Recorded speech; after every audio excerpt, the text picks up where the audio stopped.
Like, I guess they were having a lot of, like, inappropriate discussions. Is that crazy? We'll put it Sometimes that way. people are very, And she very was like, silly. "Look, I might be older, but I still know what the I'm not stupid. You know what you're doing? Right? Okay, so we have Nico and Martin back in the back, and they're going to try to remote control this thing.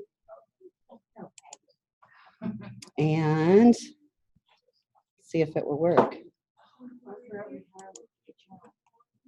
I don't even know where the chat is, so oh, there it is. Okay, first of all, do you remember how to get to the Zoom meeting? If it didn't save your shortcut, did it save your shortcut on the desktop? Yes, It did this time? Oh, awesome, okay. It hadn't for anybody else, so you guys are lucky. Remember, if it doesn't save that shortcut, it's on our main Canvas screen.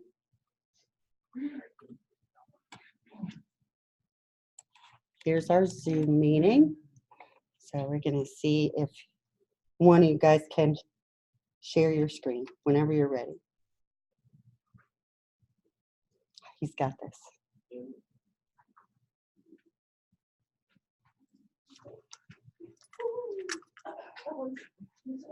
Hey guys. So we're information, what kind of career he's going into computer information science. What does he want to do? He doesn't know. What are your hobbies? Play video games just like me. PUBG and League of Legends.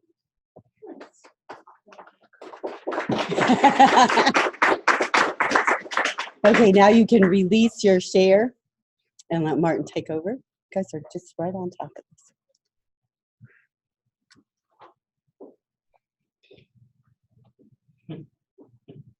He's got a bow tie. I'm also the only guy next to me, Nico Ferrer. His major is computer information science, and he also does it at he wants to do. Video games, like Borderlands. Borderlands is a good one. Good choice. Okay. Yay. Okay, so thanks to those guys. Now I'm going to remote control or share my screen. Let's see if I can do that. Yes, I'll stop. And I want to share because we needed to do, see if I can find my stuff here. I set up a Kahoots for us to see how much you could remember about each other. And it's kind of mean because it's been a little while. Well, now you will. See, we'll teach ya. That's another reason we have a Kahoot. Did you not have it in high school, or were you homeschooled? We didn't have computers, period, in high school. She went back when there were dinosaurs. Huh? How old are you? I have 30. Yeah, You I have know. 20. Oh, thank you. I agree. We'll get to know everybody here. Okay, see if I can play this thing. What kind of foundation? Like, no, you're not wearing like.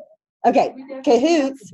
If you've played before, you know how to do it. If you haven't, go to www.kahoots.it and enter that name in.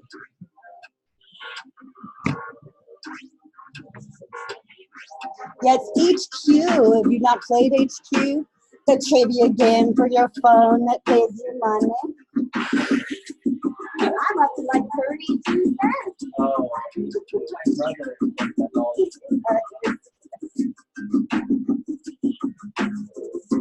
So we're doing a HQ Kahoot. It's a little wild though.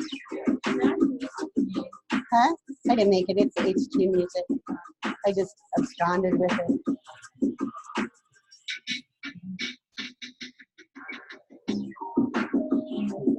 We have 19.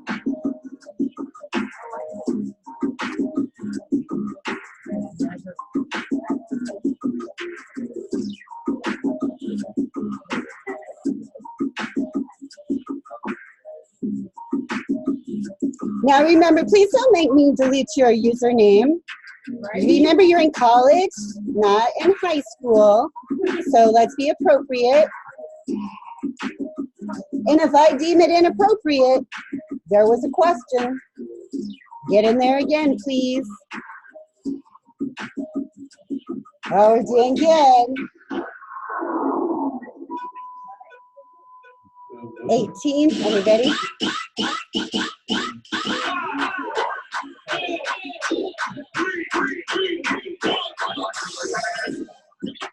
It won't let me make it go until it's done. It's like, no, I'm gonna play this song. That number right there. Are you getting it? See in there? He's getting there. We wanted to see what it's like here. Yep. There? There? Okay. Now, the first question is your hardest. Okay, Yes. what about us? And they're all Monday. It should be about you guys. I mean, I know what about myself. What's my name? Oh, I don't. Ooh. Someone else. And now remember, if you have the Zoom session up, you can see the questions on the Zoom session because it shows them to you. Oh my gosh, this is a record. I think you guys are the first class ever to not have anybody get it wrong. I don't know what you get. You got, yeah. You guys deserve something. You should bring yourself some food or something. Let's see. No meat. No meat. A triplet that wants to be a full stack developer. Ah. Do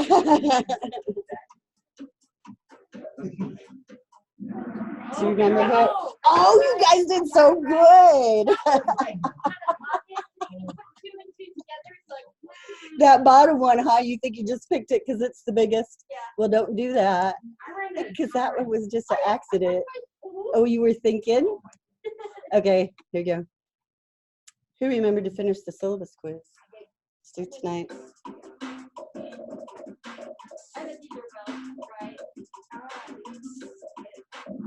Yeah, they're both right. But I wanted to give you a reminder that that's due tonight, so don't forget.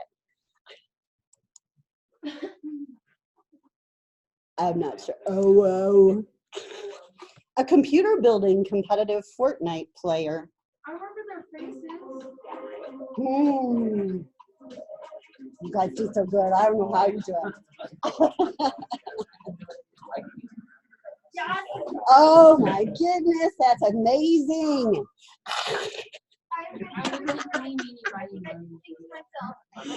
I don't know how you do it. You're still guessing better. Not good. Okay, this is an actual HQ question. The founder of which of these companies founded their space travel program first?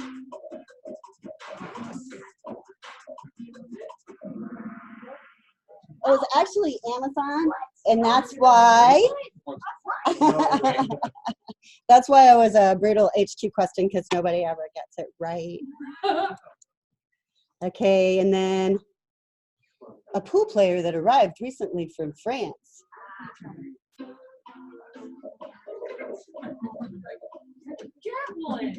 Do you remember?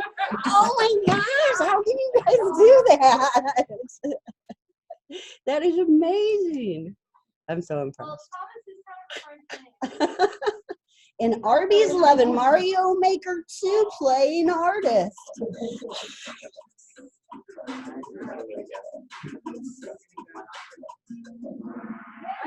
Whoa. Oh my goodness, you guys are amazing. Okay. Who is that? Which of these animals has been elected to office in the US? Another real HQ question.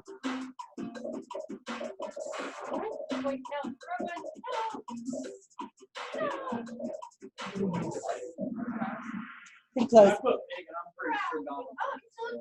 No political stuff. This is old historical thing. It was a mule, it was a Missouri mule, had something to do with, yeah, it's a donkey, yeah. Truman, Missouri, Truman, mule, I don't know, some history there. Who built a PC with money received from car crashes?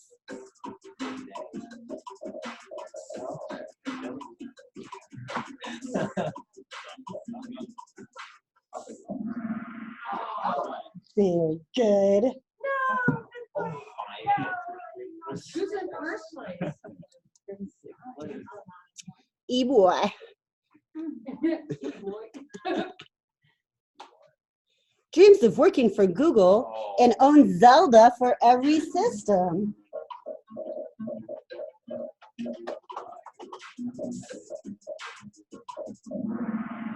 Very good. Everybody, I tricked him with Denise's name there too. I said very good. Not so good. Not as good. What about this one? Dreams of working for Google and has been to Orlando 6 times.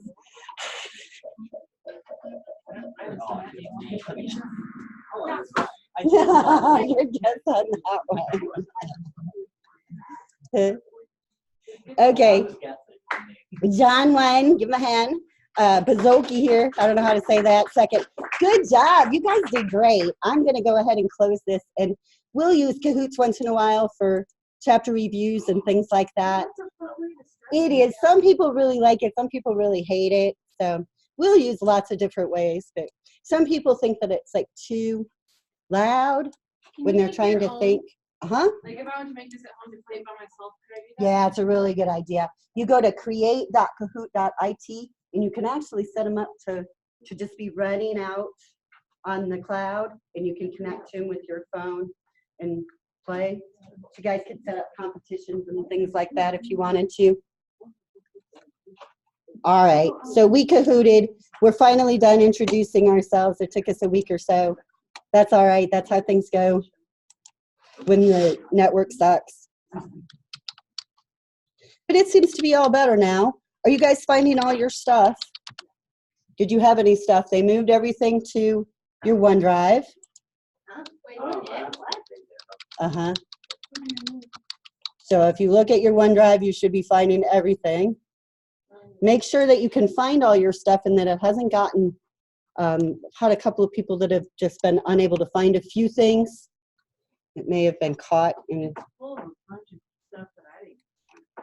what you didn't put there. Maybe that's just a bunch of desktop INIs. It's filled with that. I don't know what that is. So. That's weird. It's just files that are controlling how Windows is set up for your machine. Is So. that your OT?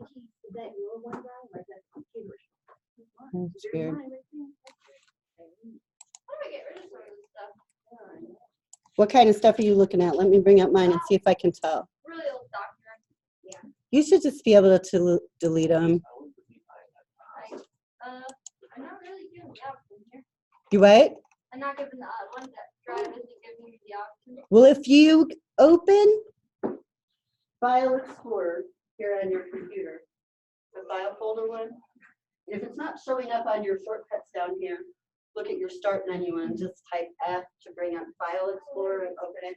In File Explorer, you should see this link over here that says OneDrive, Ozarks Technical Community College. If you click on that, then that'll show you all of your OneDrive files in this File Explorer view. And you can use it to delete things and move things around a lot easier than you can using the OneDrive Cloud view. Now you can tell, looking at mine, you can tell that all these files are on OneDrive. You see this status, the little blue cloud is showing that they're all cloud-based. And then wherever I have the green check mark, that folder has finished syncing with OneDrive Online. So some of my stuff is, if you look at it, some of my stuff isn't finished syncing. So it's going to take a long time probably for all of this stuff to be copied off of our network onto the OneDrive network. And they decided that that was part of the slowdown, was that everybody accessing their H drives online. So they decided they would move everything to your OneDrive. So yeah, let me know if you have trouble with that and I can try to help you get stuff organized. So we were looking last time at our chapter 1 presentation. I'm going to bring that back up. We had to kind of stop in the middle, and I would have rather not done that because I know some of you were at a loss as to what to do with some of our short answers. So good job if you found all those answers because we hadn't quite finished this yet. And that's an unusual situation. I would normally have tried to get all of that done. Chapter 1 intros, right? Yeah, chapter 1 revised.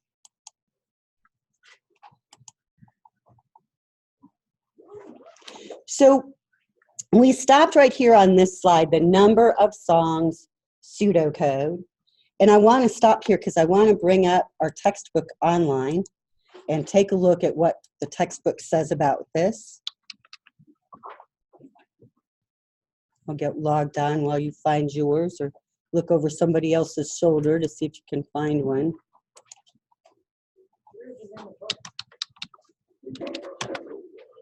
Chapter 1. Now remember, the online doesn't show me page numbers, Oh, so I can't really give you page numbers. If I do, they'll be wrong. I hate that the publishers have gotten rid of the page numbers on the online books. You know why they've done that, right? Because that way, as time goes on, if they have one book that they sell for 3 classes, they could secure you out of half of the chapters.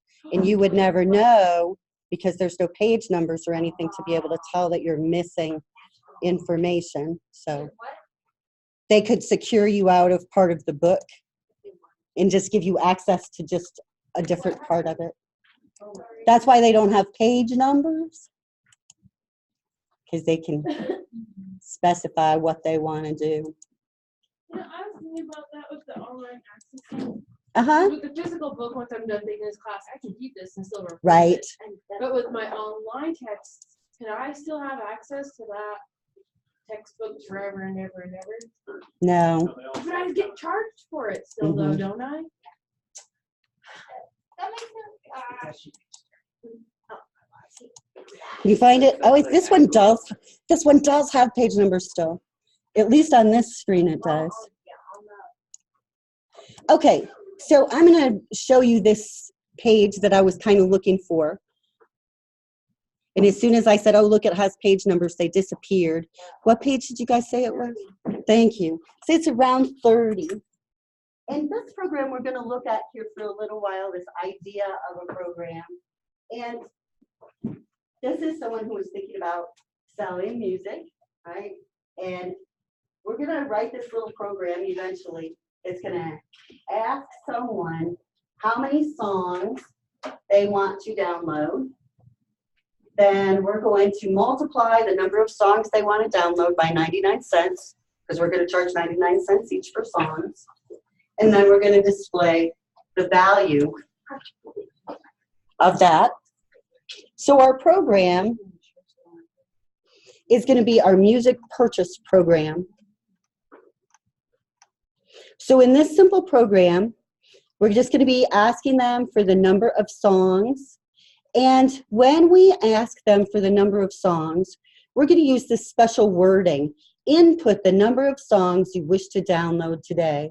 And that's going to be our input. What do you call that when you're asking somebody for input? I know you guys all found it in your book. A prompt, exactly right.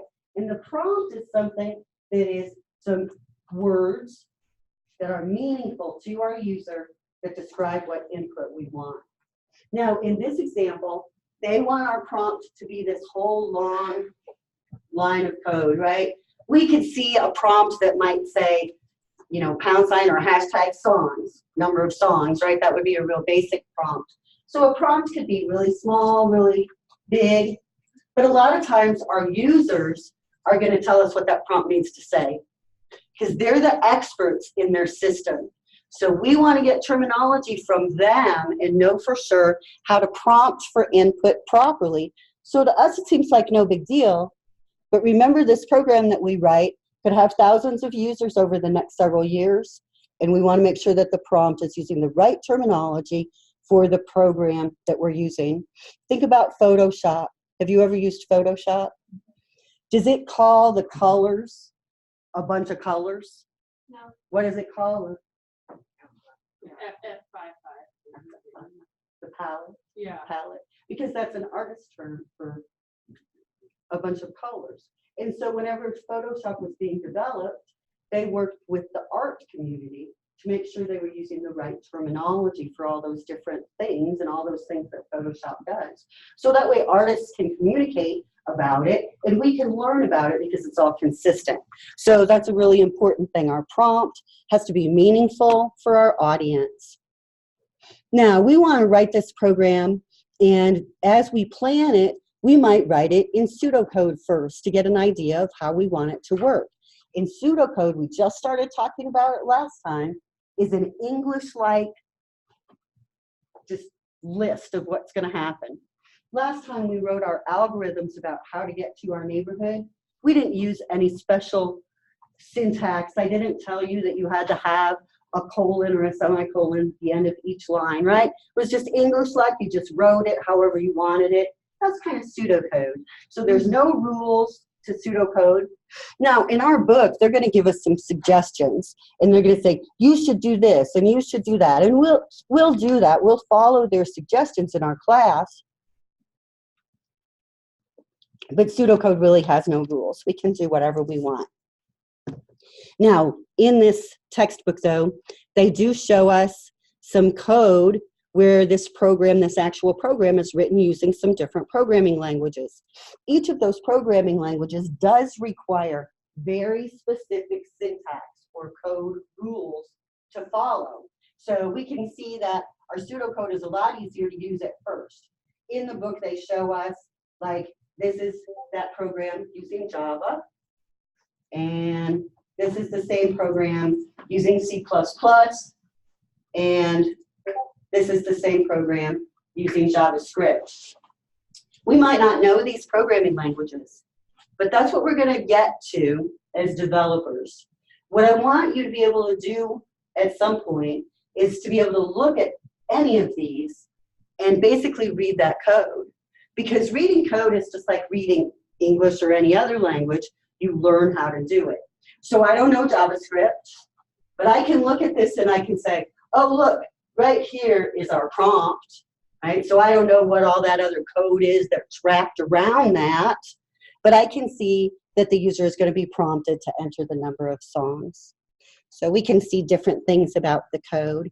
So I just would like it for you to be able to look at code and kind of read it. Now let's look at these three different languages and the things that are similar.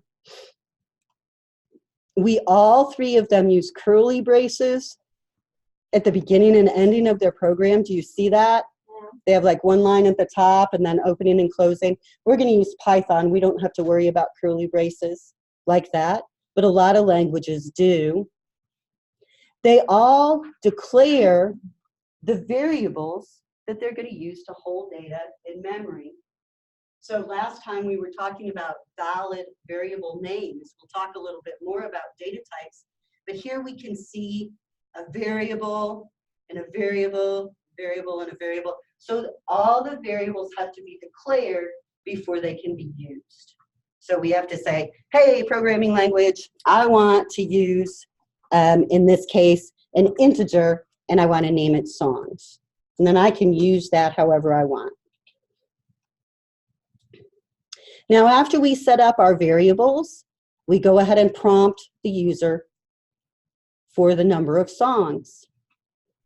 We save their answer in one of our variables.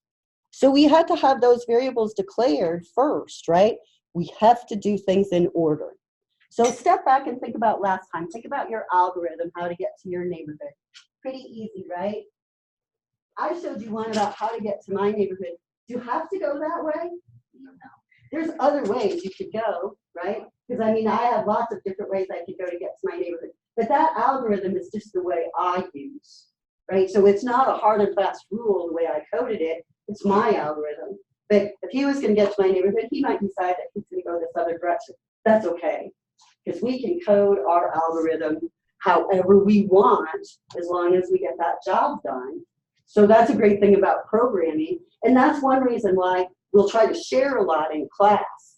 Because when we solve a problem, someone else might solve it differently. And when we share that, then we get to see all of the different ways to solve it. So that helps. Okay, so it's not the only way. There would be other ways. But if you chose to follow my algorithm, do you have to do those steps in the order I put them? Yes. Yeah, where are you gonna end up if you don't put those in the right order, right? Because I told you, starting from leaving OTC could leave OTC on Sherman. So if you didn't do that first, you wouldn't end up in the right place. And that is just like an algorithm. Once you've decided how it's gonna work, the order matters. So Right. I'm gonna run things step by step in my program. It better be in the right order. So if I'm gonna use a variable, I better have already told the system what kind of variable it is. Like this is a float or an int.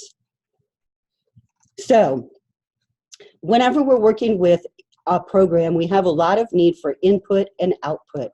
So when we're writing our pseudocode, we're gonna use these statements, input and write. And these are just gonna be the commands that we're gonna say work in our pseudocode, so that when you write pseudocode, I can look at it and know what you meant.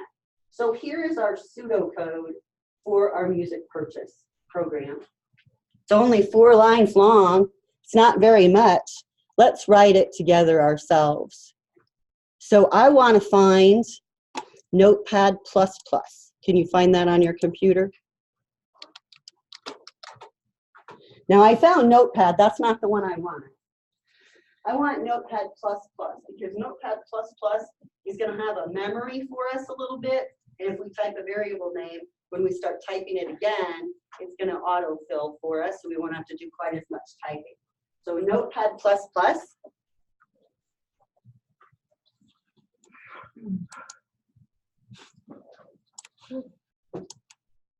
And do you guys have the Zoom session? Am I sharing the screen right? Okay, good. Good. I'm going to try to zoom in on this a little bit. And in Notepad++, the way it works is for every file we have open, we're going to have a tab up here. So right now I'm working with a new file that hasn't been given a name. It's just a new one. So let's save this first. And I'm going to choose Save As. It's the only option I have. And I thought, oh no, the network better not be getting slow. Now I want to go to this PC, see if I can find where it's got my, notice how if you do the drop down up at the top, you can see your OneDrive directly. Oh, okay. If you look at it on the left side, you can't. Do you see that? And actually when we use Python, we'll have to use this drop down too. So up here at the top, drop down and pick your OneDrive. And then I'll create a 120 folder. So I'll click this little folder with the orange thing to create a new folder. Make it CIS120.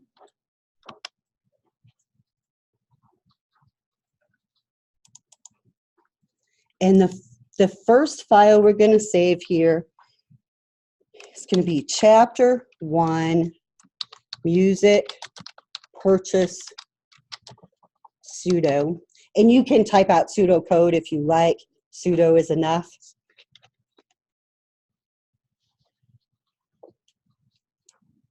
So this file is going to be saved as a text file. That's fine. I'm going to click Save. Did save okay for everybody? Is it working? All right, the first thing we want are some comments. In most programming languages, we're going to do 2 slashes as a comment. So even though we're in pseudocode and we don't really need comments, we'll still put the slashes. And I'm going to say that this is the music purchase program. I'm going to put my name as the author, and then I'm going to put today's date.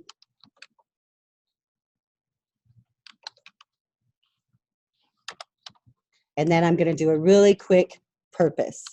Allow purchase of songs.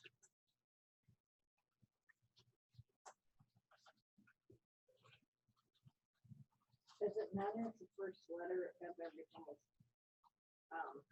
capitalized? I just was wondering if I can write this in lowercase. Either way. Yeah, totally not case sensitive. We're just putting comments here so we can put whatever we want. All right, so in our book, it says that we don't really need much in this pseudocode. Right, enter the number of songs you wish to purchase. So I'm going to copy that exactly.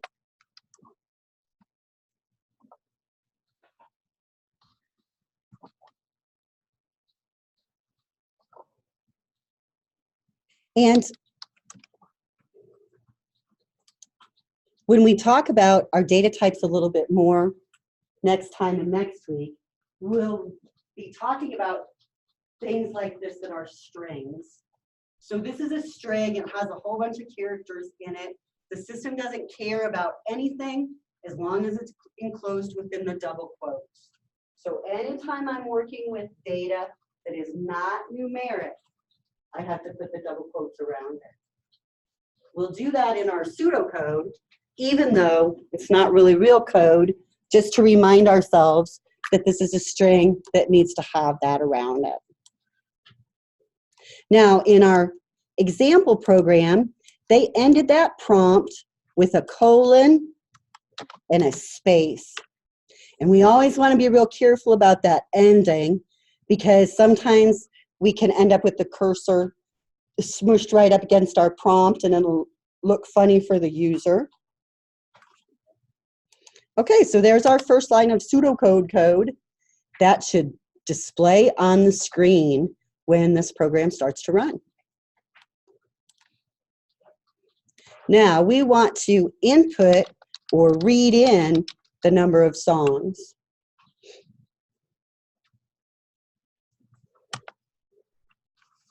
Now, we can tell already that we need something to declare our variable songs. Right now, we're just using it, and we've never told the system what it is. So we're going to come back and add that. Don't worry. Get this fixed here. So we want to input the number of songs. Then we're going to, in our pseudocode, say that we want to set. And we want to set our dollar price, which is another variable. And it's going to be songs times 99 cents. And lastly, this program wants to write out a message telling the user about this.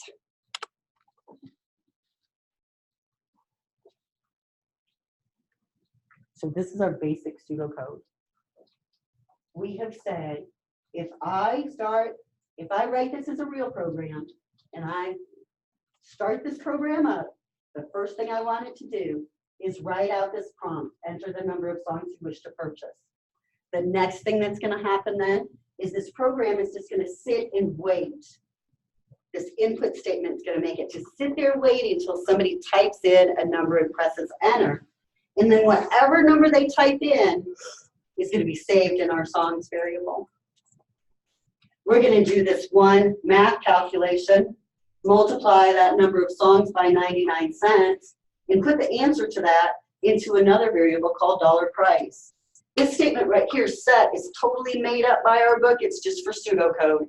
And it's a key to tell you in your brain, we're trying to change the value of this dollar price variable.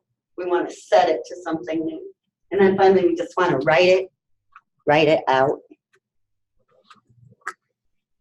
So that is our first pseudocode, but we need to expand that a little bit.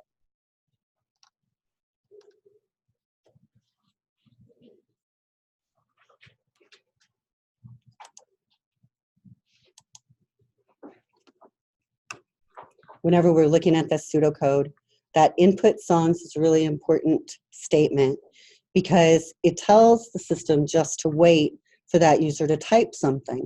And I know you saw that as one of your questions. What variable is being used there? Well, that variable would be songs.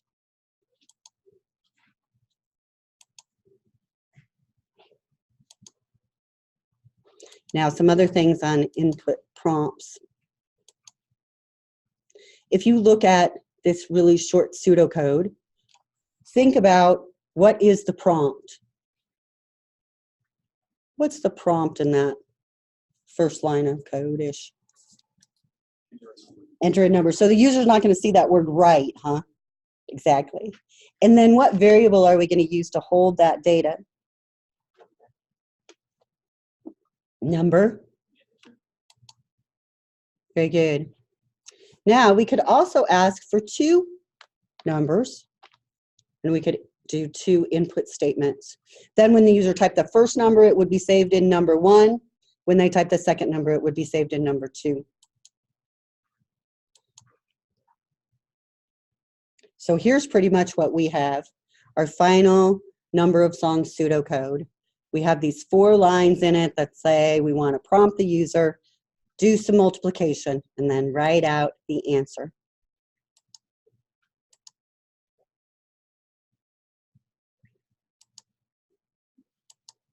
In this case, let me back up here. PowerPoint magic. Let's run it. What would happen were this a program that we could actually execute? This would be the first thing we would see. Enter the number of songs you wish to purchase today. The system would wait until the user inputs something. So let's say they input 74. We would save that in our songs variable. And then we're going to multiply our songs variable times 99 cents to update our dollar price variable. We could make that 99 cents a constant. If you remember that from last time, that's a variable whose value doesn't change because we've decided our songs always cost 99 cents. So that's really a constant value. We don't want that coded in our program. So we would set up a constant for that. Finally, our dollar price is going to be calculated, and we can write that out to the screen. Now, whenever we're working with variables in our pseudocode, we're going to use, as I mentioned, this keyword set.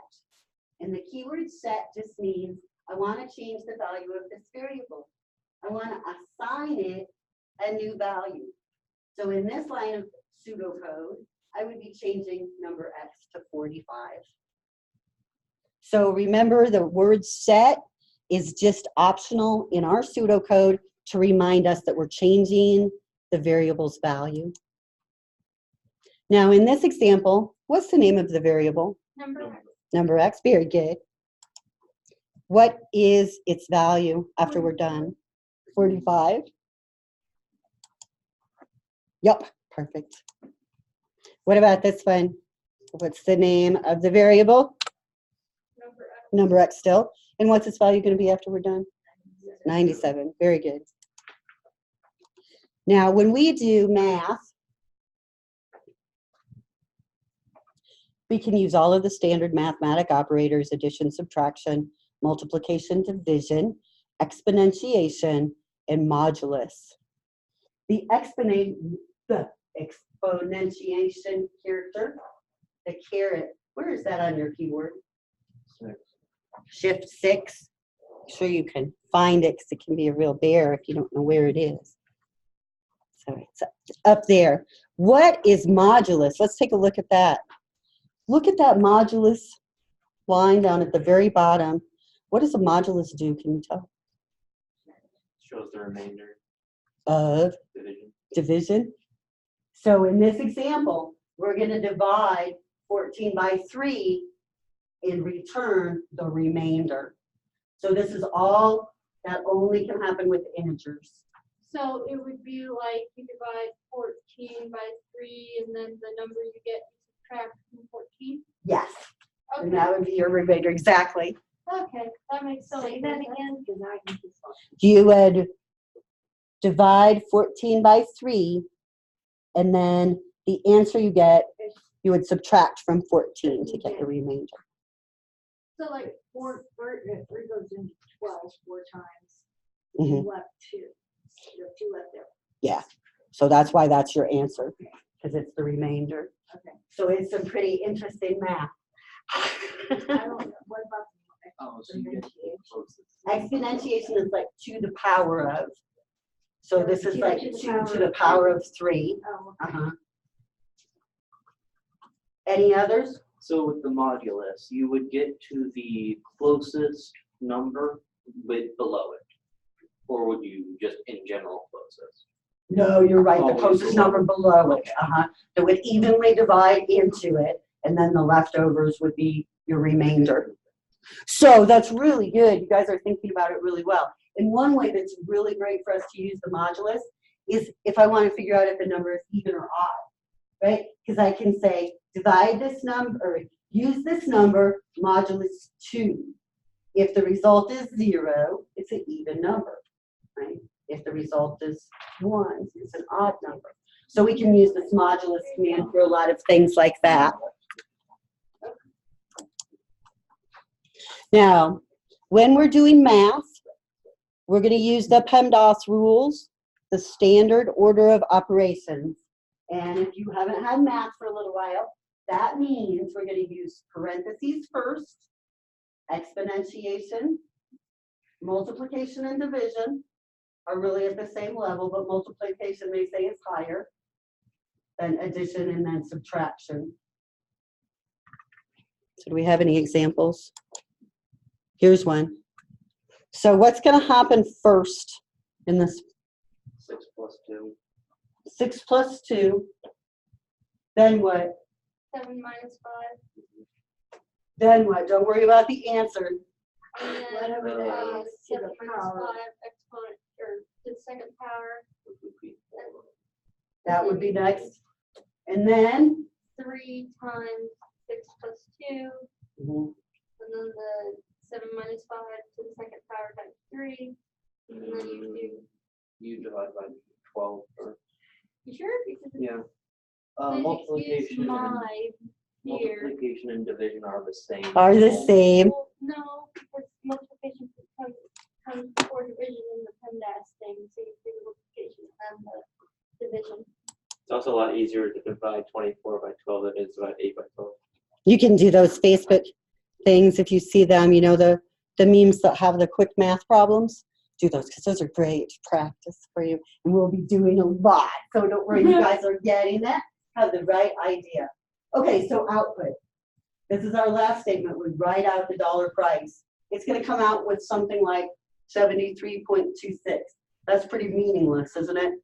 So we always want to annotate our output, and that means we're going to add some words to explain what this is.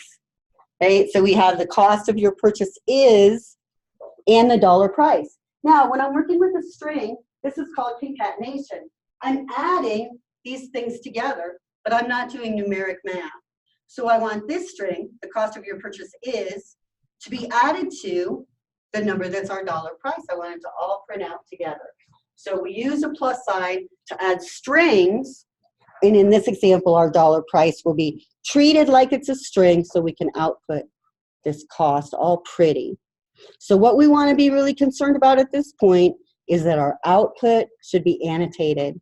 So we don't need to understand the rules of how we do it or anything, just that it should happen. Okay, so this is ugly. Let me go to a different presentation. Cool. What's that? An AI that programs computer programs. That would be horrible. Oh yeah, we lose a lot of jobs then. Never mind. You try to decide, huh?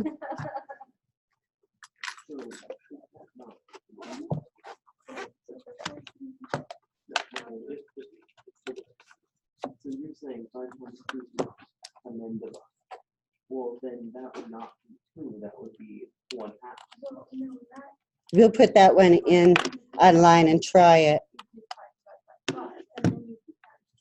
Yeah, but there was no parentheses in that. We could just bring up Excel and see. Do Do it. All right. We had jump around a little bit, sorry. Okay, in our chapter 1. Yeah, parentheses here and here, but there's no parentheses over there. Okay, guys, go to Excel and try it. Don't argue about it, please. Huh? Go to Excel and try it. Quit arguing about it. Okay, variables. A whole bunch more talking about variables in our book. So I wanted to jump to this different presentation.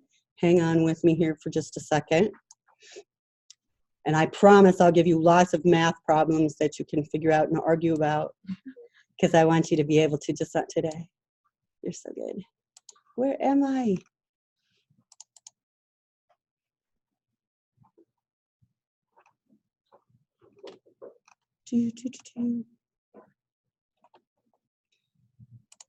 Okay, this is for Java. It's kind of Java-y, so we're going to stop when it gets to the point where it's all Java syntax. But at this point in our class, we're thinking about things that happen that apply to any programming language. So having this be a Java presentation isn't necessarily that bad. Java and C# are programming languages that are considered strongly typed. That means that they have to know what data type everything is before they'll do any work with it. We're going to use Python in our class. Python is loosely typed. That means Python is not this way. It doesn't care. It's like, oh, you got some words? I'm going to make that a string for you. And so it'll figure out what your data type is. But let's think about these programming languages that aren't that way, because our intro is to everything. So whenever we're working with a strongly typed language like Java or C# or several others, our variables have to be declared with the data type. And that's how we're going to handle our pseudocode. Because when we make our pseudocode, we don't know what kind of programming language is going to be used to write this application. We're designing it. We haven't decided that this is going to be written in C# or Java or Python yet. We're coming up with the rules. What does this system mean? So we're going to always declare what kind of variables we need. In Java, I have numeric, integers, and floating point data types, and non-numeric, characters, and Boolean. Can you say it one more time? I've been having a hard time with how do you pronounce that Boolean? Boolean.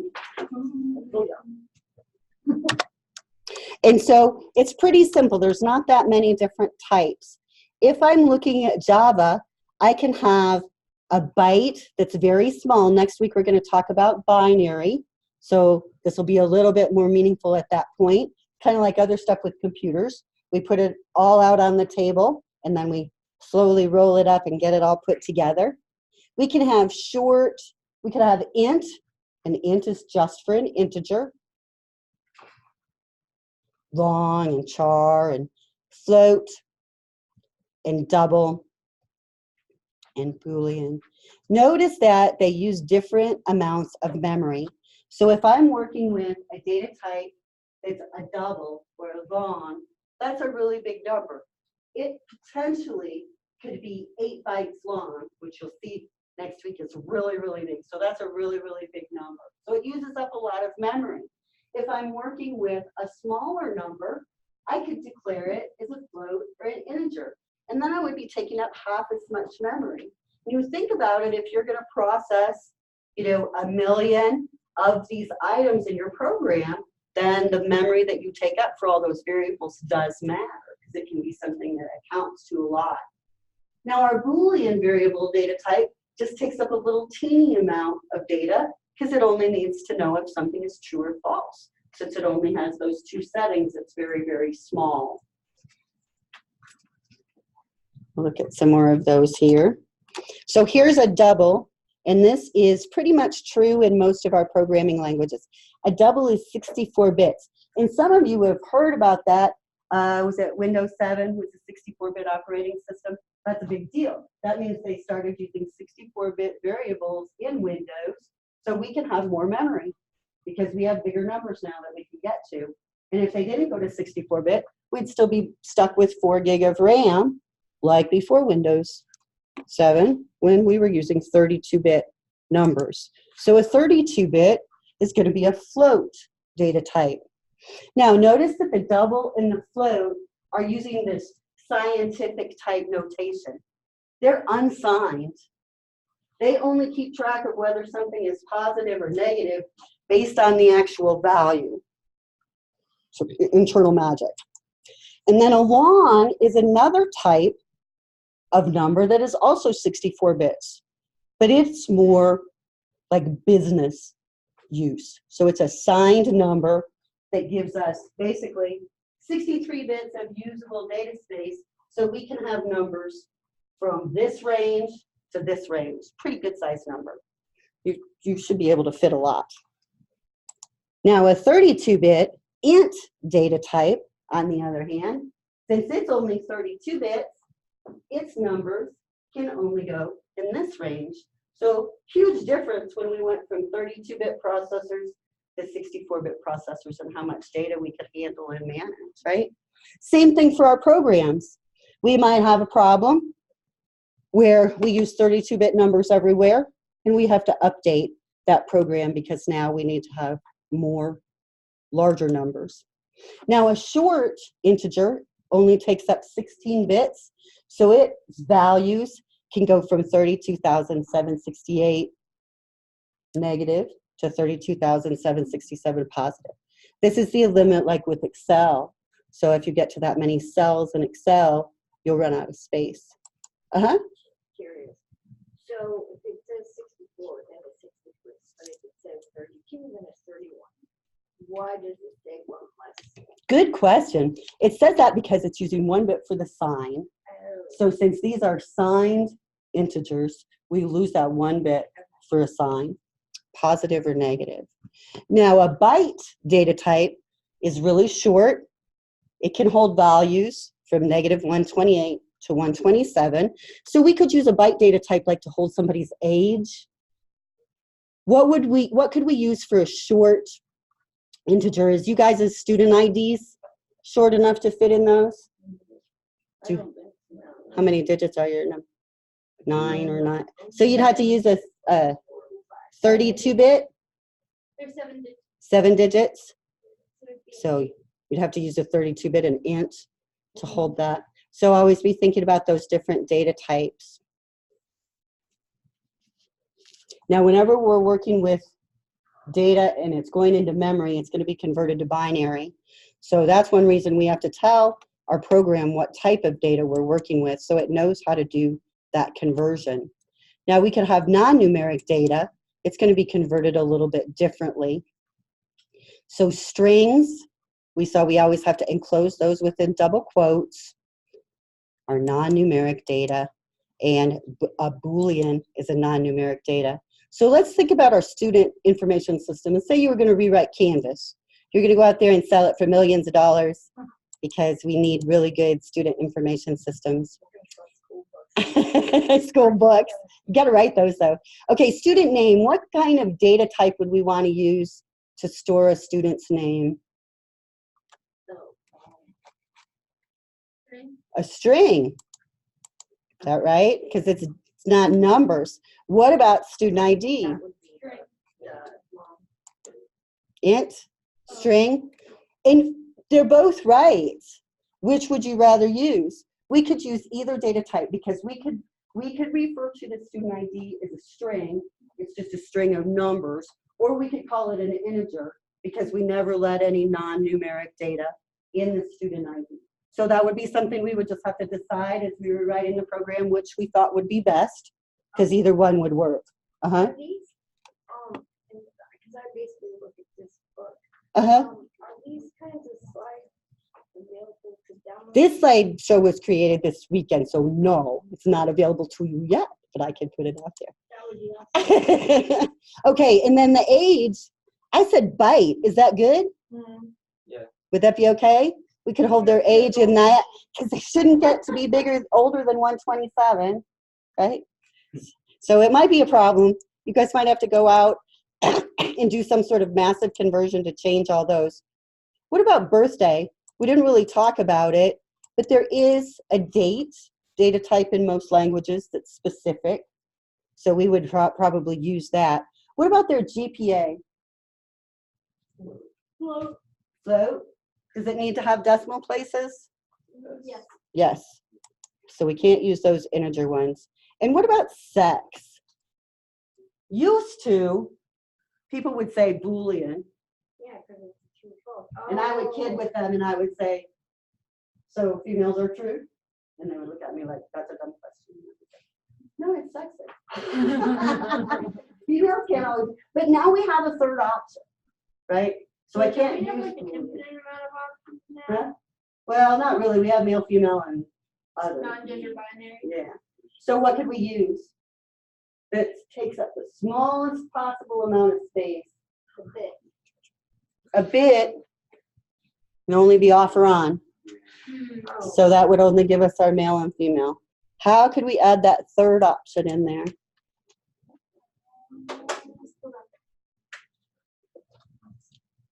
Char. char. And I didn't really say it when we were talking, but char is one character, one piece of data. And that's exactly what we'd want to use here, because we would have maybe had M, F, B, or whatever was a good one. So that way we could have those multiple options. Well, instead of having F, M, and B, it would probably be better to have F, M, and then N, because non-gender binary. Yes, B, depending on your company. Yeah. A couple of years ago, when I was doing this, I was explaining to the students that probably in a year or two, they would be working on systems where they were having to make this change, because they would be seeing that this was getting pushed down. And last semester, a guy came in and he said, I felt like you cursed us. He said, that's what I've been working on all semester, is changing our systems to accept non-gender bias thing. And think about it, if they had used Boolean here, which is very logical, they would have to be changing the data type of all of these fields along with the program code to allow that third option. So we can get to where changes can be pretty tremendous when we have to change that data type. That data type is important. So we have to declare our variables before they can be used. We can't just use them carry, unless we're using Python, which you guys won't be using in a few days, for a few weeks. So we have to declare them. Now, that we're going to, in some languages, specify the access mode of the variable. Is it private or public? We won't worry about that with our pseudocode, but we do need to say what data type this variable is and what we want the name of the variable to be. I'm going to get out of this now because it's going to get too Java-oriented, but I want you to think about the fact that those data types are across the board for every programming language.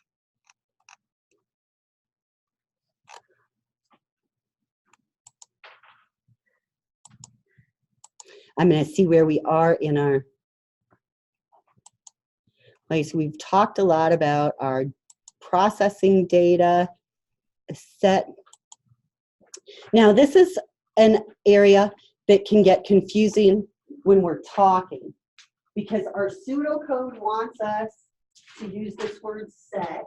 You guys already looked at this, you're so good. And I'm going to say it to you. And sometimes I might say, assign a value 45 to number X. And if I say assign the value 45 to number X, that just means make number X equal 45. So that's an assignment statement, because we're assigning that value to that variable. So if I'm saying it out loud, trying to help you with something, I might say, assign that value to that variable. And that just means set that variable equal to that. Nothing fancy. Okay, we have all sorts of math problems, lots of hierarchy of operations examples.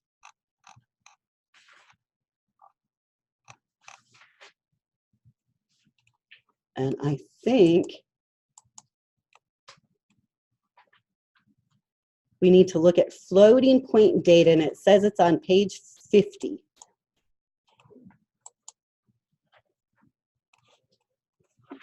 And I went through that very quickly. A float is just a number that has a decimal part. So you saw that several of our number data types are only integers. And then we have a couple that allow decimal places. Can't a floating point data also be a fraction?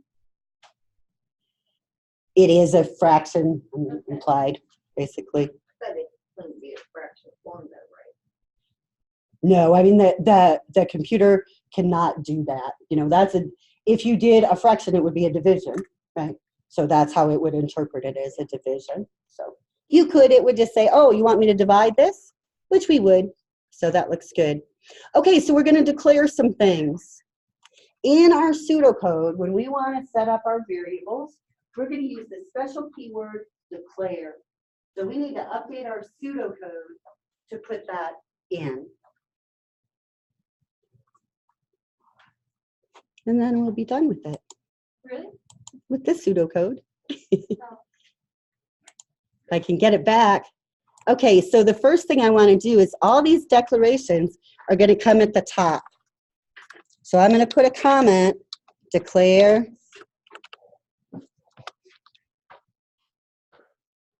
our variables. And we need a variable named songs. Let's see. And what kind of data type do you want to use for that songs variable? Float. Are we going to sell partial songs? No. So let's use an integer data type. Which one of the integer data types do you want to use? Shouldn't go over 100 something. So let's use int. Int seems safe.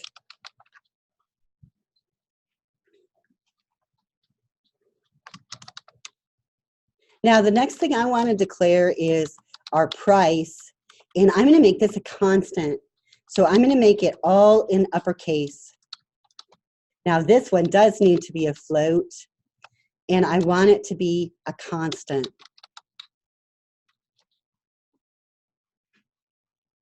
And I'm going to say that my constant value is 99 cents.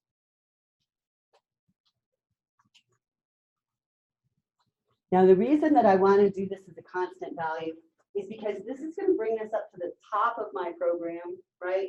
I'm declaring this variable at the top of my program just once, and then I'm going to use this price variable throughout my whole system. Well, this way, if my company comes to me and says, we've decided 99 cents is just not enough, we want to update that price and we want it to now be $1.29. I can change it in one place in my program, right? Where this constant is declared. If I had it in every calculation through the whole program, I would have to find 99 cents. And every time I found 99 cents, I'd have to analyze, is this really the 99 cents that's the song price? Or is it some other 99 cents? Because I'd have to be sure I couldn't just randomly change 99 to $1.29 every time I found it, because it might be something different. So by setting up a constant, we're making sure that things can be easily changed later on down the road because it's only in one place. A long time ago, I love it, in one of my other classes, people brought up that Y2K conversion. And a lot of people were laughing and they're like, I remember that. It was supposed to be this big problem and everything was going to be like the end of the world. And they laugh about it and stuff.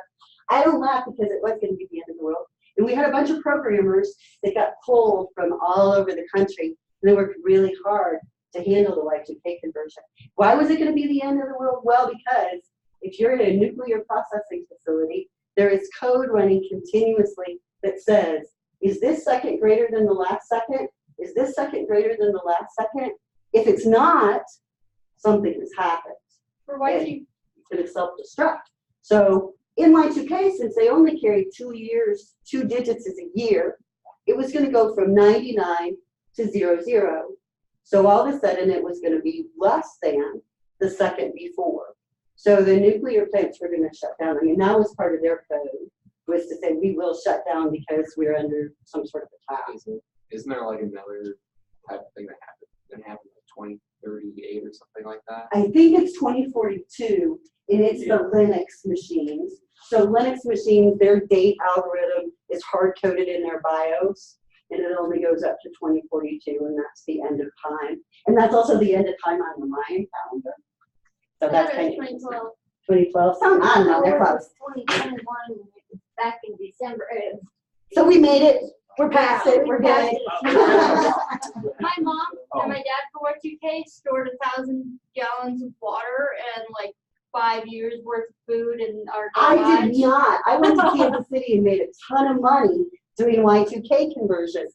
And so we spent so much time, hours and hours and hours looking at every program, saying, is this 19 the century that they're popping in there? Can I put in an if statement to say use 19 or 20? And a lot of the code that's out there says if the year is greater than 50, use 19. Otherwise, use 20. So a lot of it will break that. Anyways, if you guys haven't rewritten it, so you better get out there and get it all rewritten. But we did it that way early on because disk space was so expensive.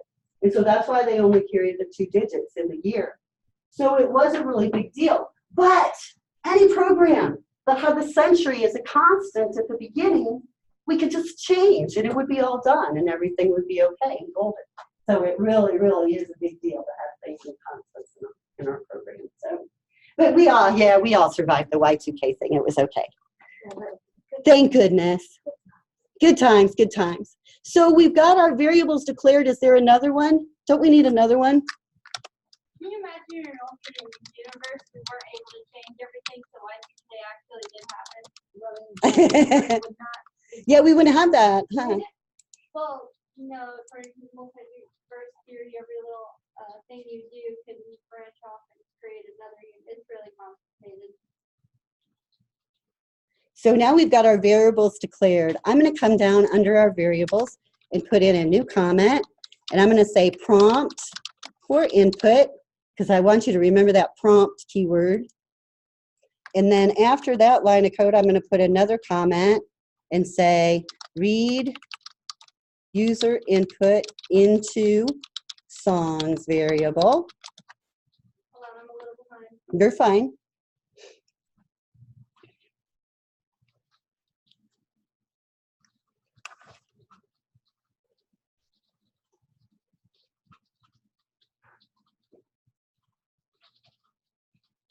When we comment, we can kind of like remind ourselves what the keyword is. So, okay, let's see for our calculation, calculate the price. And I need to change this calculation to use our price instead of this 99 cents. Am I the only one thinking of like the Snoop Dogg song thingy that was popular a few years ago? Like thrift shop or something. Was that Macklemore? Yeah, I don't know. And then finally, we're going to write out the answer. But we need to annotate that, right? They said in our book that if we annotate it, we're going to give them a little bit more information. So we don't want to just write out that dollar price. Let's write out something a little bit nicer and friendlier. Let's see what they want.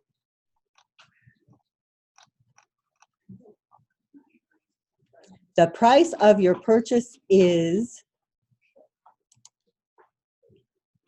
so they wanted to say the price of your purchase is, and then our dollar price. So I'm going to put the plus sign to say add that to the output. And then they want to add a little more. They want to say the word dollars at the end. So the price of your purchase is $47.95. Now notice in the double quotes, I've added a space to our string before we print out that price and a space to that string after. So let's take a look at what we've got going on here. We're outputting this string that's within these double quotes. Then we're going to add to that, and we're going to output our dollar price variables contents. Then we're going to add to that, and we're going to output the string dollars. So those are 3 completely separate things that we're concatenating together with those plus signs to make them all show up on one line. Did you have a question? No. Let's get situated. Does it make sense? Yeah, I'm not done. It's okay.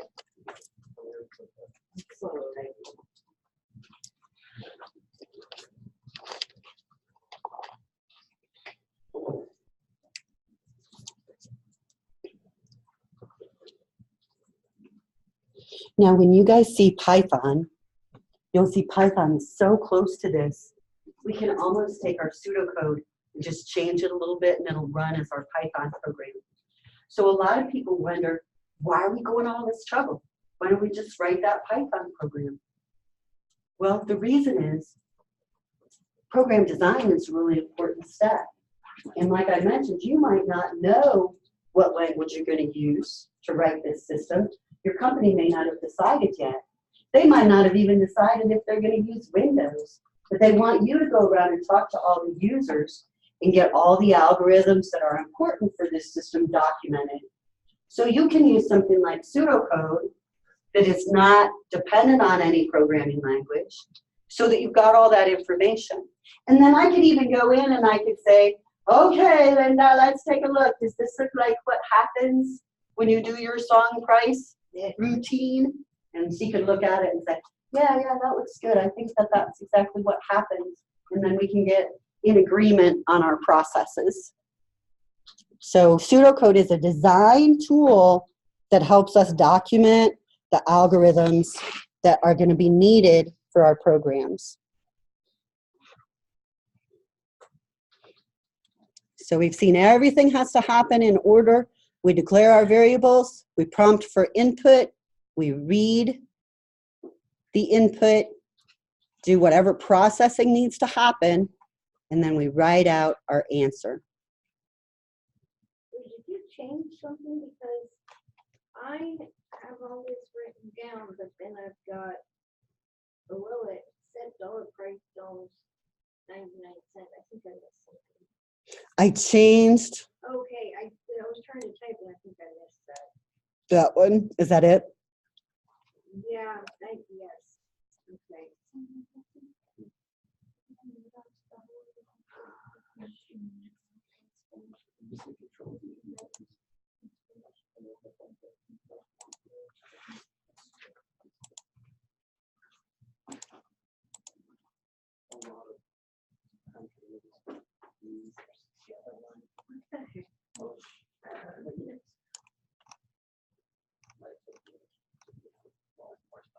I don't know where I got lost yet, but He's lost.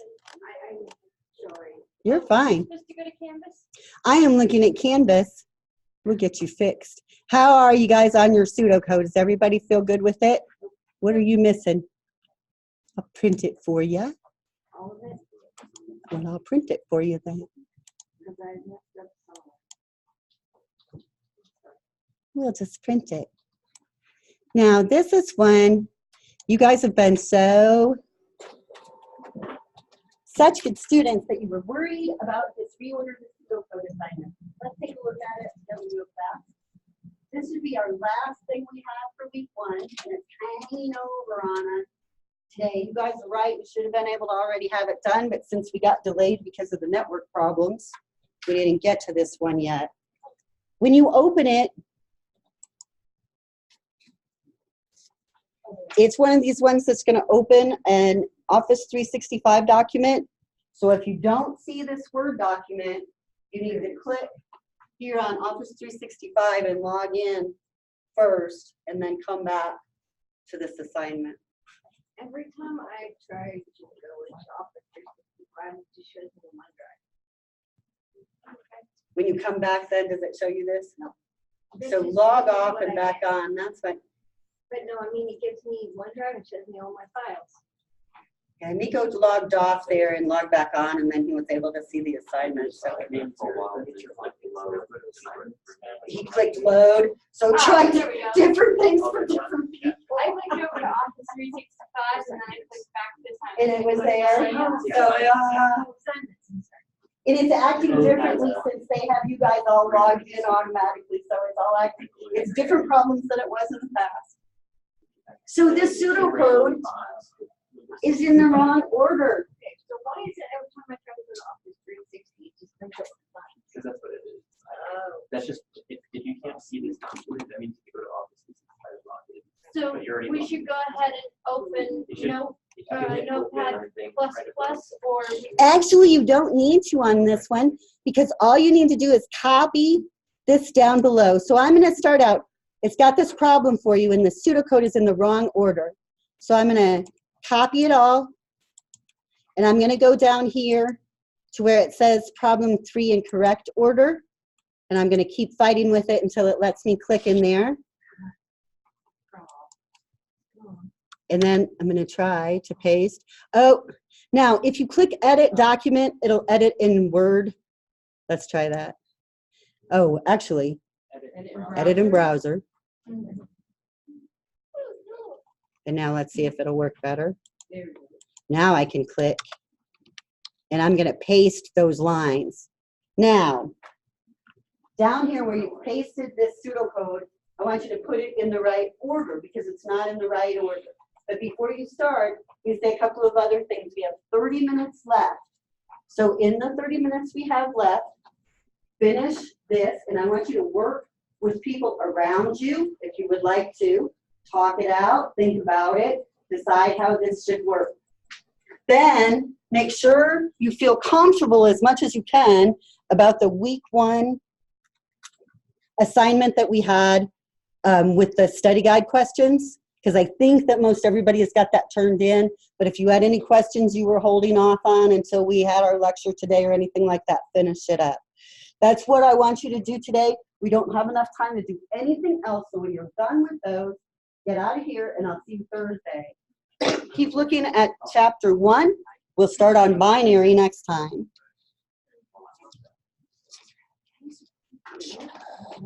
Anytime. Oh, yeah. I find that hard.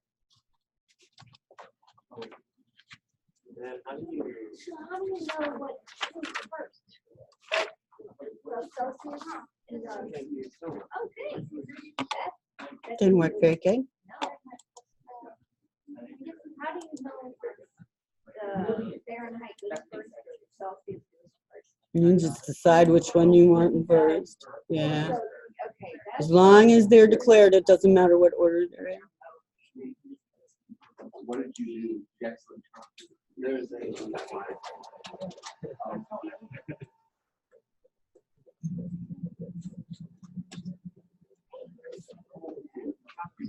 This time I printed it all. Right.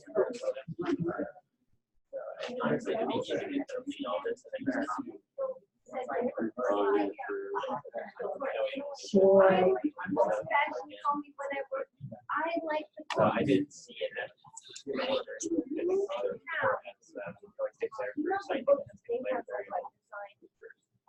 Hang on, let me end this thing.